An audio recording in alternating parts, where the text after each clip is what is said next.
हमारे प्रदेश अध्यक्ष जमान सिंह जी ने भली भांति से आप लोगों को अवगत करा दिया है पूर्वी राजस्थान नहर परियोजना चंबल नहर। तो मैं तो आपसे यही कहना चाहती हूँ कि देखो हमारा क्षेत्र पानी की समस्या से जूझ रहा है और पानी की कमी हमारे क्षेत्र में है। तो मैं तो काका बाबाओं आपसे यही कहना चाहती हूँ कि जो ये परियोजना है चंबल नहर परियोजना, इसके बारे में इसको लेकर आप जागरूक बनिए, जागरूक करिए और आपका क्षेत्र अगर इस परियोजना से वंचित है तो इसके लिए आगे आइए, लड़ाई लड़िए। जागरूक तो होना पड़ेगा, मांग तो मांगनी पड़ेगी। अगर हम लड़ेंगे नहीं तो हमें मिलेगा नहीं, मांगेंगे नहीं तो हमें मिलेगा नहीं। मैं आपसे यही कहना चाहती हूँ कि आपके जो वोट की कीमत है उसे पहचानिए, क्योंकि हमारे वोट की कीमत से जो हमारे जनप्रतिनिधि हैं वो शासन करते हैं 5 साल। ऐसा क्या कारण होता है कि वो 5 साल तक हमारी तरफ नहीं देखते और आने वाले चुनावों में फिर वो हमारे बेटी बहन बाप सब बन के आ जाते हैं, हमारे पैरों में गिरते हैं। उनका फर्ज है, उनका हक है हमारी मांगों को सुनने का और हमारी मांगों को पूरा करने का उनका अधिकार है। तो मैं तो आपसे यही कहती हूँ कि पानी की समस्या से हम जूझ रहे हैं। ये चंबल नहर जो प्रोजेक्ट है, ये नहर आएगी। मैं आपको बता देना चाहती हूँ, आपका क्षेत्र दौसा जिले में आता है। दौसा जिले में बांदीकुई क्षेत्र में आप हो तो दौसा जिले का सिर्फ एक बांध इस परियोजना में है, मोरेल बांध, जो सवाई माधोपुर बॉर्डर पर है। तो आप मुझे ये बताइए कि सवाई माधोपुर बॉर्डर से उस बांध से पानी क्या बांदीकुई में आएगा? कभी नहीं आएगा, कभी नहीं आएगा बाबा। मैं खुद लालसोट से हूँ, बिल्कुल बॉर्डर पर हूँ। मेरे गांव से 2-3 किलोमीटर दूर मोरेल बांध की नहर है, लेकिन मेरे खुद खुर्रा गांव में नहीं आ रही है नहर। पानी के लिए हम तरस रहे हैं। मैं आपको बता देना चाहती हूँ, मेरे गाँव में आज भी एक कुआं है जिससे पूरा गांव पानी भरता है सिर मटके पे रखकर। और हमारे गांव में बारिश हो जाती है तो खेती हो जाती है, नहीं हमारे खेत सूखे पड़े हुए हैं। ये तो मैं मेरे गांव मेरे ससुराल की समस्या को आपको दिखा रही हूँ। तो मैं तो आपसे यही कहना चाहती हूँ, पानी है तो भी आप लड़ो, क्योंकि आने वाले समय में भी आने वाले 10-20 साल में पानी खत्म होने वाला है। तो मैं तो यही कहना चाहती हूँ, लास्ट में यही एक और उदाहरण देना चाहूंगी। मेरे गाँव का काटन का जो अलवर में पड़ता है, मेरे गांव में हर घर में 2-2, 3-3 नौकर है। लेकिन वो 2-2, 3-3 नौकरी किसने दी है? खेती नहीं। पानी है तो खेती है, खेती है तो पैदावार है, पैदावार है तो शिक्षा है, शिक्षा है तो रोजगार है, रोजगार है तो संपन्नता है। अब आप सोच लीजिए पानी ने हमें क्या दिया है और क्या देगा। तो पानी की लड़ाई के लिए आप आगे आइए, मजबूती प्रदान कीजिए, अपने क्षेत्र के लिए उतरिए, आपके क्षेत्र के बांधों के लिए उतरिए। लड़ना तो हमें पड़ेगा।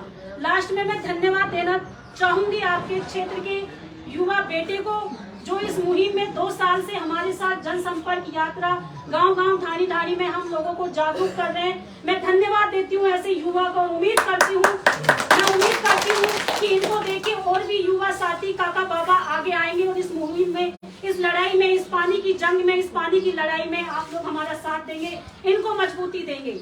और मैं धन्यवाद देती हूँ जिला परिषद सदस्य सम्माननीय बच्चू सिंह गुर्जर जी को, जो एक जनप्रतिनिधि होकर एक वाजिब मुद्दे के लिए आपके लिए लड़ रहे हैं और हमारे साथ गांव-गांव ढाणी-ढाणी में घूम रहे हैं। हमें ऐसे जनप्रतिनिधियों की आवश्यकता है। हमें ऐसे जनप्रतिनिधियों की आवश्यकता नहीं है जो हमारा वोट लेके 5 साल एसी से बाहर नहीं निकलता। हमें ऐसे जनप्रतिनिधियों की आवश्यकता है जो धरातल पर गांव-गांव ढाणी-ढाणी में घूम के आप लोगों की मूलभूत आवश्यकता, पानी की समस्या या कोई भी सामाजिक समस्या हो, उसके लिए धरातल पर आपके लिए लड़ रहा है। तो लास्ट में मैं तो यही कहना चाहती हूँ, काका बाबाओं, मेरे युवा साथियों, पानी की बहुत बड़ी समस्या है। जागरूक होइए, जागरूक करिए और इस चंबल नहर में आपका क्षेत्र वंचित है तो इसमें जोड़ने के लिए आगे आइए, इस लड़ाई को मजबूती प्रदान कीजिए। धन्यवाद। भाई पटेलो, हर जगह हर आदमी नहीं पहुंच पाता है। अब हम टोंक में जाके लड़ाई लड़ नहीं सकते, हम धौलपुर में जाके लड़ाई नहीं लड़ सकते। हमने 10 आदमियों ने एक संयुक्त मोर्चा के द्वारा गाड़ियों से हर जिले में हम घूमे हैं, हर गांव में, हर पंचायत स्तर पे घूमे। और ये जैसे नौजवान साथी खड़े हैं ना आपके चारों तरफ, ऐसे नौजवान साथी हमने हर जगह खड़े किए। हमने एक संगठन बना के उसके पद दिए। भरतपुर में जिला अध्यक्ष हमारे साथ है भाई, अलवर का जिला अध्यक्ष हमारे साथ है। वैसे हर जगह ये टीम है। और आपके बांदीकुई ब्लॉक की जिम्मेदारी हमारे प्रदेश लेवल पे पवन जी बजांग जो गुजर बाबा है ये निभा रहे। तो 6 तारीख के लिए कुछ आह्वान करेंगे, तो पवन जी से निवेदन करूंगा 6 तारीख के लिए आप हमारे सम्मानीय पंच पटेलों और किसान भाइयों को निमंत्रण दें। मेरे साथ एक बार जोरदार जयकारा लगाएंगे। बोल बस्ती माता की जय। सबसे बड़ी खुशी की बात तो मेरे लिए ये है कि जहाँ पर मैं खड़े होकर के आप सभी लोगों को उद्बोधन दे रहा हूँ, ये वो पावन दरा है जो मैं तमाम पदाधिकारी 13 जिलों से मेरे साथ घूम रहे हैं उनको बताना चाहूँगा कि ये वो गांव है जिसने जिला परिषद के चुनाव में सबसे ज़्यादा 66 गांवों में से सबसे ज़्यादा अगर वोट मिले तो इस गांव से वोट मिले। मैं सबको सादर प्रणाम करता हूं, सबसे ज़्यादा वोट मिले। दूसरा खुशी का विषय ये है कि मेरे निवेदन पर ERCP संयुक्त मोर्चा की पूरी पदाधिकारियों की टीम अपनी बांदी विधानसभा में लोगों को जागरूक करने के लिए पधारी है। मैं आपको ERCP के बारे में थोड़ा सा विस्तृत जानकारी देता हूँ। ERCP का पूरा नाम है ईस्टर्न राजस्थान कैनाल प्रोजेक्ट। हो सकता है आप लोग जानते हो लेकिन बड़े बुजुर्ग नहीं समझते हैं। ईस्टर्न राजस्थान कैनाल प्रोजेक्ट पूरी राजस्थान नहर परियोजना, ये मार्च 2017 में तत्कालीन सरकार के द्वारा बजट में लाई गई योजना थी। इस योजना का उद्देश्य था कि 13 जिलों के अंदर गांव-गांव ढाणी-ढाणी पानी पहुंचाने। 13 जिलों में 3.5 करोड़ लोग निवास करते हैं, उन तक ये पानी पहुंचाने का उद्देश्य था। लेकिन दुर्भाग्य हमारा कि आज तक इस योजना पे 1% भी काम नहीं, जबकि इस योजना का उद्देश्य था कि 2022 तक कंप्लीट होने। लेकिन राजनीतिक षड्यंत्रों के चलते हमें मूर्ख बना दिया और घोषणा तो कर दी, कुछ भी कर दिया, लेकिन आज तक पानी हमारे बीच नहीं पहुंचा। मैं कहना चाहूंगा कि ये हमारा ही दोष है, हमारी ही कमी है जो आज हमारे खेतों में चंबल का पानी नहीं पहुंचा। मार्च 2017 में जब चंबल के पानी की घोषणा हुई तो आप सभी लोगों ने बड़ी खुशी जाहिर की, लेकिन आज 6 साल गुजर गए, आपने कभी किसी नेता से ये सवाल नहीं किया कि हमारे पानी का क्या होगा। गलत कह रहा हूं? मतलब जब हमें पता है कि हमारी योजना आ गई लेकिन धरातल पर नहीं आई, योजना की घोषणा हो गई लेकिन धरातल पर नहीं आई, लेकिन फिर भी हमने नेताओं से सवाल जवाब नहीं किए। चलो कोई बात नहीं, अब समय निकल गया, लेकिन अब आगामी विधानसभा चुनाव आ रहे हैं, उसके बाद लोकसभा चुनाव आ रहे हैं। अब तक तो आपके क्षेत्र में हो सकता है नेता नहीं आए हो, लेकिन अब आएंगे रोज।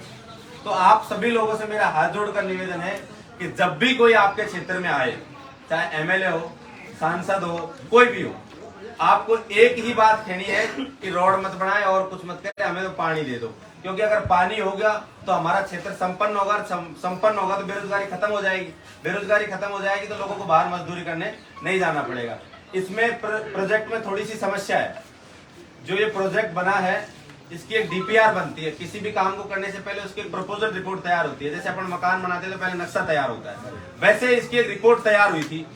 रिपोर्ट में 1368 किलोमीटर लंबी चंबल नदी से नहर जोड़ी है। 1368 किलोमीटर अलवर तक कोटा से एक नहर बनाने का उद्देश्य था। वो सारा ठीक है, नहरों से पानी आ जाएगा, लेकिन उसमें दुर्भाग्य हमारा ये रहा कि जो 13 जिलों के अंदर 128 बांध प्रमुख हैं, उनमें से मात्र 26 बांध गवर्नमेंट ने जोड़े हैं। जैसे मैं उदाहरण देना चाहूंगा दौसा जिले का।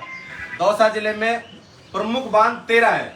प्रमुख का मतलब जो विरासत काल के, आप लोग सभी जानते हैं, विरासत काल के जो बड़े बड़े बांध हैं वो 13 बांध हैं, जिनमें से मात्र एक मोरेल बांध जोड़ा है जो लाल सोट से आगे सवाई माधोपुर बॉर्डर पे। अब आप मुझे बताओ, सवाई माधोपुर बॉर्डर से यहाँ पानी आ सकता है क्या? संभव ही नहीं है। हमें तो या तो काड़ा को, घूमना का या फिर रेडिया का, इनसे पानी आ सकता है, वहां से पानी नहीं आ सकता।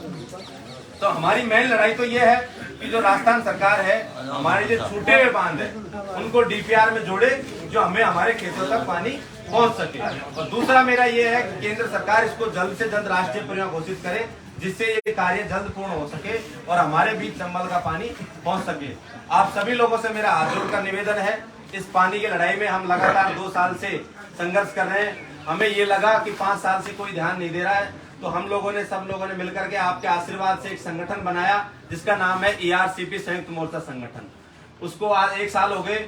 हमारे प्रदेशाध्यक्ष आदरणीय जवान सिंह मोहता जी सवाई माधोपुर से हैं, इनके नेतृत्व में हमने गांव-गांव, ढाणी-ढाणी जाकर के 13 जिलों में लोगों को जागरूक किया। अब एक ERCP जनसंपर्क यात्रा चल रही है जो अलवर, भरतपुर, धौलपुर करते हुए आज आपके दौसा जिले में आपके बीच है। और इस जनसंपर्क यात्रा के तहत 6 जून यानी कि परसों के दिन आपके ही पड़ोस में से बड़ियाल कला, जो मेरा ऑफिस है, आप सब लोग जानते हैं, हलावासा मोड़ पे, वहां से पैदल कूच करेंगे हम SDM कोट बांधी हुई। अगर आप सब लोग आओगे और लोगों से भी गांव आएंगे। तो साथियों, भीड़ को देख करके मीडिया कवर करता है। 10 लोग जाएंगे तो मीडिया भी कवर नहीं करेगा। भीड़ अगर आती है तो सरकार तक सूचना जाएगी। 10 लोगों की तरफ सरकार ध्यान नहीं देती है, लेकिन हजारों की संख्या में अगर कोई कार्यक्रम होता है, कोई आगाज होता है, तो सरकार ये सोचती है कि ऐसी क्या मांग है, तो उनको लगेगा कि वास्तव में बांदीकुई में पानी की समस्या है। और उस रैली में अगर भीड़ नहीं रही ना, तो मैं आज आपसे दावे के साथ कह रहा हूं, अगर बांदीकुई विधानसभा में पानी आ जाए तो मेरी गारंटी है।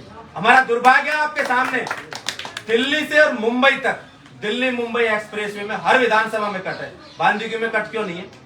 क्योंकि हमें नेताओं ने मूर्ख बनाया। अगर दिल्ली मुंबई एक्सप्रेसवे पे हमें चढ़ना होता है तो या तो भांडारे जाना पड़ता है या फिर पिनाड़ जाना पड़ता है। क्यों? हमारे बांदीकुई में हाईवे नहीं है, मेगा हाईवे आपके पीछे पड़ा में है, वहां कट हो सकता था, आपके खट्टी के तगारा पे कट हो सकता था, लेकिन हमें मूर्ख बना दिया, ध्यान नहीं देते। क्योंकि नेताओं को क्या मतलब है, चुनाव लड़ लिए, जीत गए तो जयपुर में, हार गए तो जयपुर में, गांव से उनको कोई मतलब ही नहीं है। ऐसा ही पानी क्या हो जाएगा, चंबल का पानी आपके बगल में से गुजर जाएगा, लेकिन इस बांदीकुई विधानसभा को एक बूंद नहीं मिलेगा। अगर आज आपने ध्यान नहीं दिया, ये मैं सच कह रहा हूं, तो आप तो मेरे सभी हाथ जोड़कर निवेदन है कि 6 तारीख के दिन सुबह 11 बजे मैं व्हीकलों की व्यवस्था कर दूंगा, गाड़ी भेज दूंगा। आप सभी लोग अधिक से अधिक संख्या में उस रैली का हिस्सा बने और हमें आशीर्वाद दें इस लड़ाई को लड़ने के लिए। बहुत बहुत धन्यवाद। आप सभी लोग, मेरे नंबर है, मैं फोन कर दूंगा, आप गाड़ी पहुंच जाएगी, आप सभी लोगों को पहुंचना है।